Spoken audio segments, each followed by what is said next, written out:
मार्के हक में अफवाज पाकिस्तान ने ये रोशन पैगाम दिया कि जब भी धरती पुकारेगी हम सर के बल चले आएंगे और वतन की गुर्बत पर आंच नहीं आने देंगे।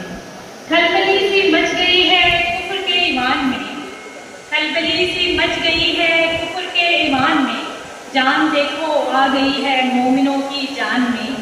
अज़्म था और जोश भी, हाँ वलवला और होश भी था, शहादत का जुनून अफवाज पाकिस्तान में।